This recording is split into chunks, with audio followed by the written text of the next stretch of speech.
Ils sont passionnés. Quand ils parlent de leur métier, ils ont les yeux qui brillent. C'est mon métier, ma passion.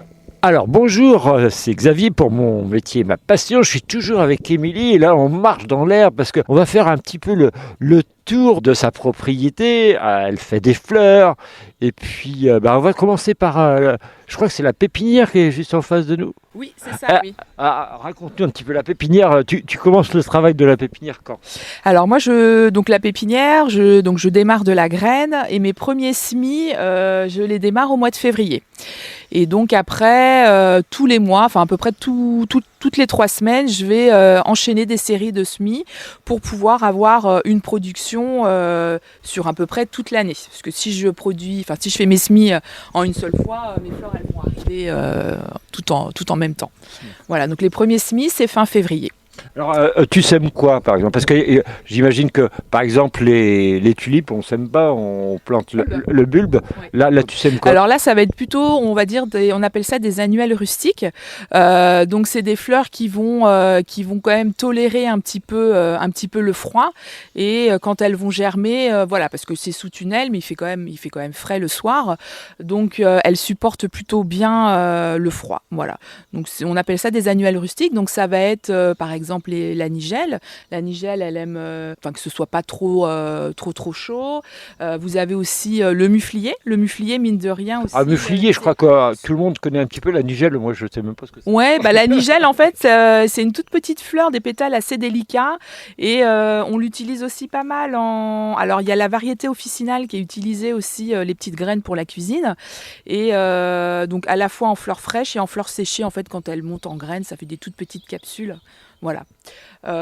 Donc il y a ça, il y a aussi alors le cosmos. Moi je le démarre au mois de février, même si c'est une plante qui est un petit peu frileuse, mais sous mes tunnels elle tolère plutôt bien. Et après il y a plein d'autres variétés, le Craspédia, il y a le Phlox. C'est des choses un peu plus. Alors moi j'aimerais que tu m'expliques parce que on parle toujours de plantes annuelles, de plantes bisannuelles, de plantes permanentes. Tu peux nous donner un petit peu qu'est-ce que ça veut dire ces 3 mots-là? Alors les fleurs, les plantes, on va partir sur les plantes annuelles. Donc c'est des plantes qui vont fleurir la première année. Elles vont fleurir la première année, puis après en hiver, on n'aura plus rien. La plante bisannuelle, en fait, la première année, elle va faire tout le feuillage, donc elle va emmagasiner pas mal de choses avec la photosynthèse. Et ensuite, la deuxième année, elle va produire sa fleur. Voilà, c'est pour ça qu'on dit bisannuelle. Première année, le feuillage, et la deuxième année, les fleurs. Il faut être un peu plus patient, quoi. Voilà, c'est ça, il faut être un peu plus patient. Et après, il y a les vivaces. Donc ça, les vivaces, c'est en hiver, tout le feuillage disparaît, il reste vraiment la racine en terre. Et puis après, tous les ans, ça refleurit en fait. Tous les ans, donc le feuillage. On a le souci. Qu'est-ce que tu peux nous donner comme exemple de fleurs qui sont vivaces? Alors en fleurs vivaces. Alors après, moi, je travaille des fleurs vivaces en bisannuelles aussi. Là, tu compliques les choses là, tout de suite. Oui, voilà, c'est ça. Et après, alors moi, sur mon terrain en vivace, je vais faire beaucoup d'aromatiques parce que du coup, comme je les mets dans mes bouquets, donc ça va être tout ce qui est thym, romarin. Il y a aussi la monarde. La monarde, c'est une très très belle plante. Et moi, je l'utilise beaucoup dans les bouquets quand elle est en fleurs. C'est une petite plante violette? Non, alors on a des variétés dans les tonalités roses. Vous avez aussi dans les tonalités un peu rouges. Et elles montent très très haut. Moi, sur mon terrain, elles peuvent aller jusqu'à 1,50 m, voire plus, quoi. C'est voilà. Alors, on va continuer un petit peu notre visite. Alors là, je suis dans un terrain, il y a beaucoup de rocailles aussi quand même. Donc ça, tu as dû, je vois qu'il y a des tumulus de rocailles et puis tu as dû faire face à ça et puis travailler d'abord sur le terrain le plus meuble, j'imagine.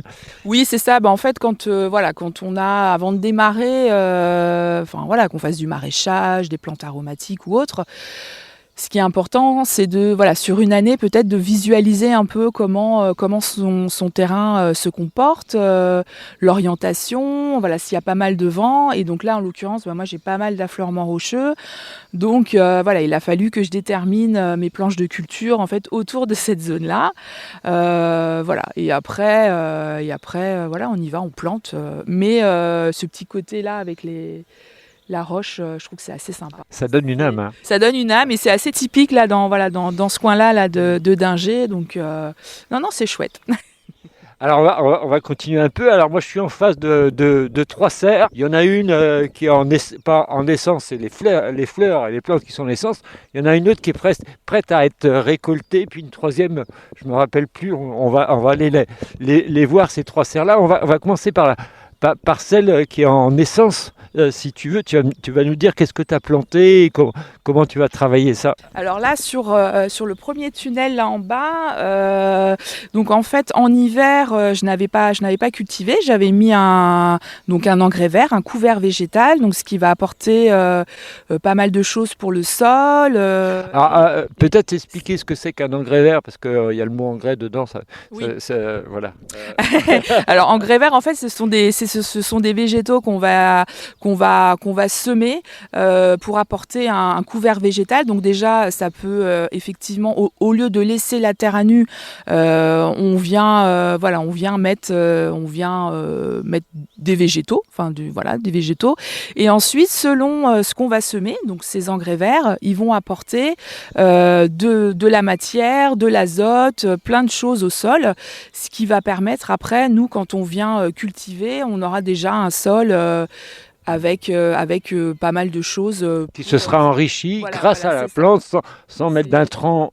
Exactement, voilà, c'est pour enrichir les sols. Alors là, t'as quoi là là, il y a une planche qui est encore nue, elle va bientôt... ça va être planté là d'ici 2 semaines. En fait, comme je travaille avec le calendrier lunaire, donc là, on est encore dans la période de semis, en lune montante, donc là, c'est semis. Et puis, dans très peu de temps, on va être... je vais peut-être pas trop m'attarder sur la biodynamie, mais d'ici 2 semaines, je vais commencer à planter sur cette planche-là. Et du coup, les 2 autres planches qui sont dans ce tunnel-là, c'est de la giroflée. Et ça, c'est des petits plants que j'ai mis il y a à peu près 2 semaines. Et et ça va être en fleurs pour la fête des mères. Ah, moi, je remarque qu'il n'y a pas un plant qui est mort. Hein. Ils sont tous vivants.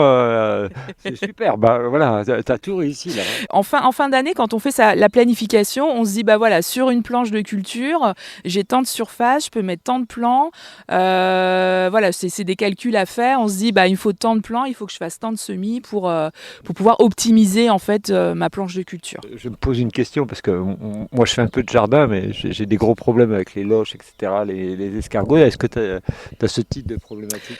Pas tant que ça. Je sais que j'ai des collègues qui ont beaucoup de soucis avec les limaces, les escargots. Après, ils font partie aussi de la vie du jardin. Voilà, il faut qu'ils prennent leur part. Oui, voilà, c'est ça.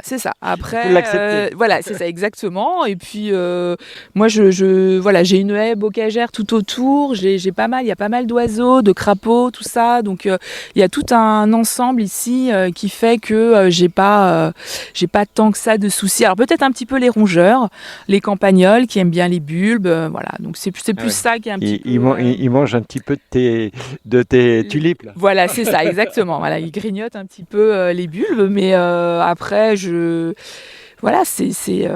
fait partie aussi du jeu, entre guillemets, quoi. On vient planter, mais... Chacun récolte un petit peu ce qui lui est dû ou pas. C'est ça. Alors on va aller sur la deuxième serre, pardon. Et là, on a une monoculture sur cette serre-là. C'est quoi que tu présentes? Alors là, sur tous les tunnels, chaque fois dans les tunnels, c'est divisé en 3 planches de culture. Donc là, sur ce tunnel-là, ce sont que des renoncules. Donc c'est des petites griffes, c'est un peu, on appelle ça des griffes. Donc ça, je vais les planter en octobre. Et du coup, ça va donner des fleurs là. Ça commence là tout juste. Ouais, moi j'en vois déjà à peu près en fleurs. Alors, on parlait un petit peu en aparté, le problème de faire un bouquet, c'est qu'il faut qu'il dure le plus longtemps possible. Et on se demande, est-ce qu'il faut que la fleur soit complètement en bouton ou est-ce qu'il faut qu'elle soit un petit peu éclatée, etc. Comment tu fais pour que les bouquets que tu offres, à tes clients, comment tu fais pour gérer ça? En fait, selon la variété, la récolte, elle va vraiment être différente. Il y a des variétés où il va falloir les récolter. En fait, c'est tout ça, ça s'apprend aussi. Voilà, on ne devient pas non plus productrice de fleurs comme ça du jour au lendemain. Et voilà, il faut avoir l'œil, il faut savoir comment récolter au bon stade. Après, la fleur, il faut vraiment qu'elle soit légèrement qu'elle soit pas tout à fait en bouton, qu'elle commence à avoir les pétales qui se décollent, parce que si une fleur elle est trop fermée, le risque c'est que dans le vase elle s'ouvre pas du tout. Voilà. Elle fait sa feignante. Ouais, voilà, c'est ça. Voilà, c'est qu'en fait elle a pas fini son stade et du coup dans l'eau elle s'ouvre pas. Après, ça serait trop compliqué à expliquer parce que chaque variété est vraiment différente. Il y a, voilà, par exemple, les pivoines, si on les récolte encore en bouton alors qu'on a la couleur qui apparaît, dans le vase, elles ne vont pas s'ouvrir, quoi. Voilà. Donc là, c'est l'œil du professionnel qui décide. Ça, voilà, c'est ça. Oui, oui. Et puis après, c'est avec l'expérience aussi. C'est voilà, d'année en année, on se dit, voilà, le bon stade, c'est là, à ce moment-là. On va voir la dernière serre. Alors là, il y a 3 cultures différentes. Tu peux nous les décrire? Il y en a un où il y a un filet, je ne sais pas pourquoi, tu vas me dire aussi. Oui, alors là au centre, oui. Donc là au centre, ce sont des mufliers. Donc c'est des semis que j'ai fait en août l'année dernière et que j'ai planté au mois de novembre. Donc voilà, c'est quand même un cycle assez long avant d'avoir de la fleur coupée. Donc c'est pour ça qu'une planification doit être bien carré. Et voilà, donc ça c'est des mufliers qui vont arriver courant mi-avril. Donc il y a des filets, en fait ces filets-là qui sont mis à l'horizontale, donc on appelle ça des filets à ramer. On les utilise aussi beaucoup pour les haricots. Dans le potager. C'est pour que la plante ne tombe pas. Voilà, c'est ça. Et du coup, moi, je vais les mettre à l'eau. Enfin, au lieu de mettre le filet à la verticale, je le mets à l'horizontale. Et ça permet en fait de tutorer le muflier. Parce que le muflier, il va monter jusqu'à 1,50 m facile. Et si je veux que les tiges elles soient plus ou moins droites, il faut pouvoir les tutorer. Moi, je voulais savoir à qui tu vends ces produits-là. Alors, je vends d'une part aux particuliers, c'est-à-dire qu'en fin de semaine, à partir du mois d'avril, on peut venir directement à la ferme m'acheter des bouquets. C'est tous les jours? Non, alors c'est c'est le vendredi soir et le samedi matin, mais ça, vous pouvez retrouver toutes les infos sur mon site internet. Ensuite, je fais des livraisons dans les épiceries. Donc dans les épiceries du coin, à Guipel, à Montreuil-le-Gard, à la ferme du Rocher aussi à Québriac là cette année. Et je travaille aussi depuis décembre avec les Biocoop aussi. Donc Biocoop de Combourg, Tinténiac et Dole. Ok, voilà. Ça c'était des bouchers principaux. Là. Voilà, c'est ça. Puis après, je travaille aussi avec quelques fleuristes. Parce que les fleuristes aussi ont de plus en plus envie de travailler la fleur locale. Voilà, donc il y a les fleuristes aussi. Et puis après, il y a tout ce qui touche aussi l'événementiel, les mariages. Là, il y a vraiment une forte demande aussi des futurs mariés qui souhaitent travailler la fleur locale. Avec de la composition locale. Oui, voilà, c'est ça, ouais. Il va falloir que tu nous rappelles un peu ton Instagram. Alors, je sais que tu as Facebook, Instagram et puis un site web. Il faut écrire quoi? Alors, il faut écrire quoi? Alors, en fait, sur les réseaux sociaux, il y a juste à taper ça pousse Marguerite. Et après, mon site internet, ça pousse Marguerite tout accroché.com. Voilà. Super. Et moi, je t'ai trouvé facilement sur internet. Donc, je pense que, franchement, il n'y a aucun souci là-dessus. Je te remercie beaucoup pour toutes ces informations. Et puis, je vous dis à la semaine prochaine pour un nouveau métier qui sera sans aucun doute très, très différent de celui-ci. Et je vous souhaite une bonne semaine.